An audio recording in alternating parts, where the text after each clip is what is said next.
Salut tout le monde, c'est G, bienvenue dans cette nouvelle vidéo. Alors, présentation aujourd'hui des miniatures de ma collection. Donc, n'oubliez pas le 4e French Hot Wheels Day qui approche vraiment, petite piqûre de rappel. J'ai oublié de la faire sur la précédente vidéo. Le 17 juin 2023, on vous attend nombreux. Et voilà, et j'aurai un stand et il y aura, je pense, sortir à peu près 3000 le modèle de la collection. Donc voilà, ça peut être sympa. Et puis bien sûr qu'il n'y aura pas que moi en exposant, il y en aura énormément d'autres.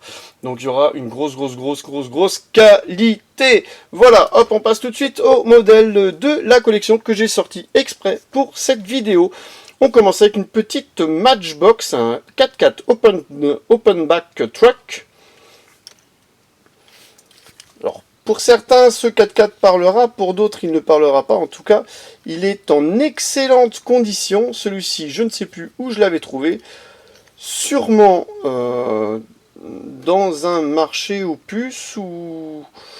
Je sais pas. Alors là, je sais strictement... J'ai aucune idée. Heureusement que le tapis est matelassé. Voilà.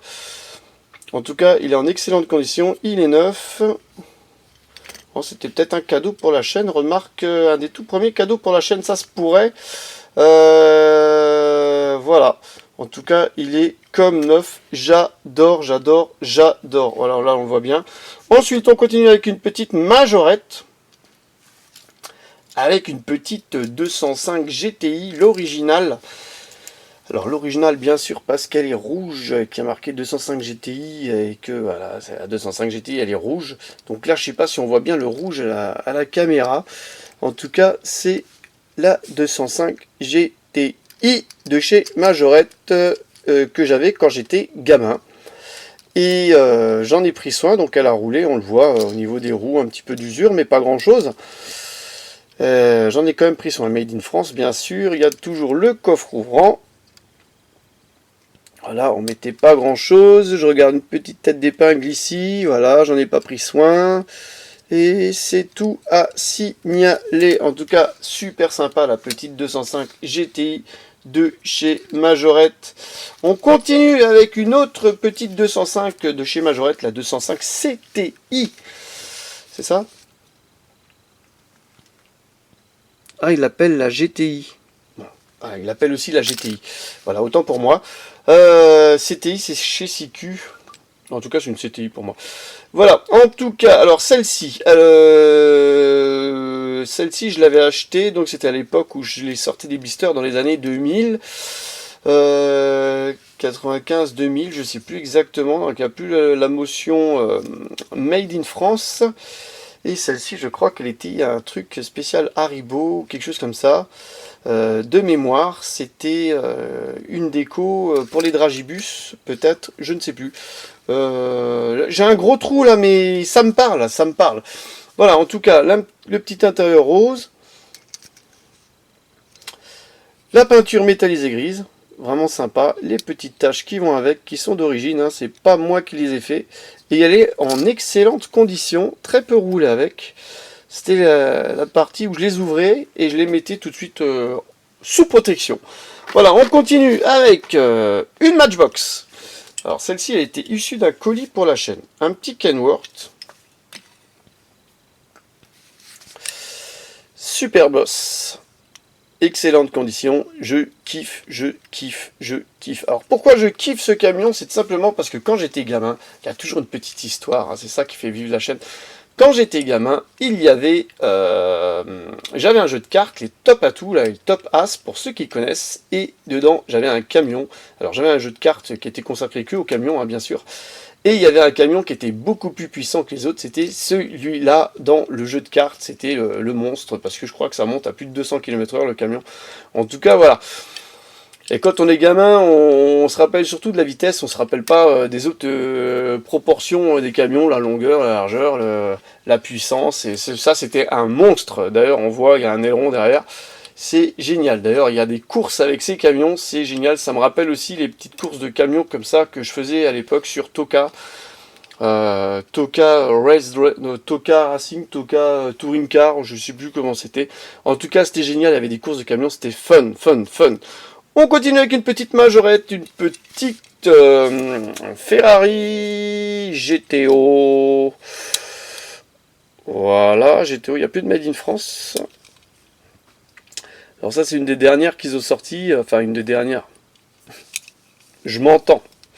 Je m'entends, parce que moi j'avais la GTO rouge traditionnelle MIF, hein, sûrement. Là, c'est la numéro 23. Sont celles-ci sorties aussi dans les années 2000, je dirais. Voilà.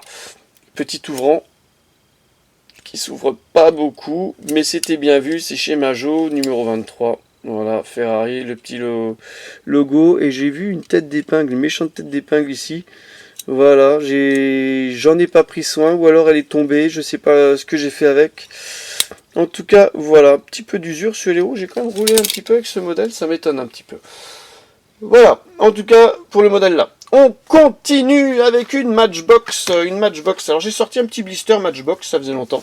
Et c'est ce blister qui m'a fait rappeler, comme le French Hot Wheels Day qui approche, qui est dans 2 semaines, maintenant.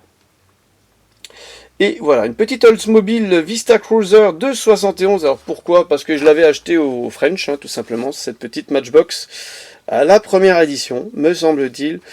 Et voilà, je l'avais acheté à des vendeurs allemands. Et voilà, donc parce qu'eux ils les avaient eus et que nous on les avait pas eus. Donc excellente finition, jolie finition sur le côté, qui est vraiment bien réalisé. On n'est pas au niveau bien sûr de Greenlight, mais on est pas mal du tout. C'est pas mal avec la présence des 2 petits chiens derrière qui sont toujours aussi calmes, sages. C'est super fun. Voilà pour ce modèle. Alors attends, je vais redresser un petit peu la caméra, voilà, pour qu'on puisse le voir en arrière-plan. On continue avec une petite CQ. Petite CQ que j'avais quand j'étais gamin. Voilà, petite Porsche, hein, vous l'aurez tous remarqué, Porsche 911, là c'est la version coupée, parce que celle-ci existe aussi en version cabriolet, en blanc. D'ailleurs j'en ai une à portée de main ou pas? Non, je ne l'ai pas à portée de main, elle doit être rangée. Donc la version cabriolet, on a tendance à, pour moi, à plus la trouver facilement que la version coupée. Après, le petit... Voilà. Alors là, c'est la version cabrio par rapport à la version... Non, ça c'est la version turbo par rapport à la version cabrio. Autant pour moi, je me suis trompé. Donc là, ce qui était cool avec les CQ, c'est qu'il y avait les statistiques. Et j'adorais ça. C'était comme un petit peu les top à tout. Tu vois, les jeux de cartes.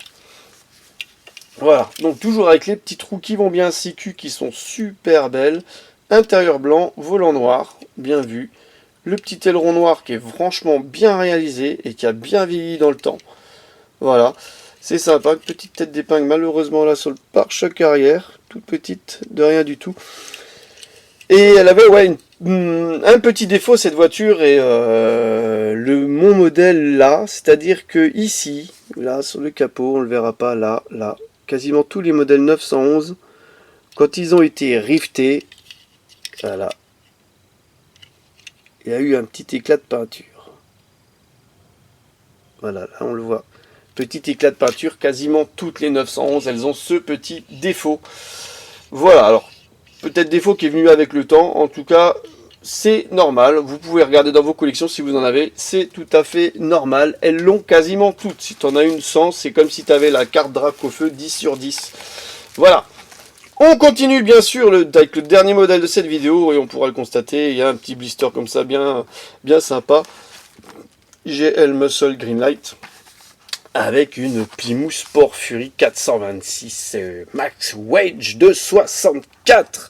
Et là c'est quand même du level au-dessus.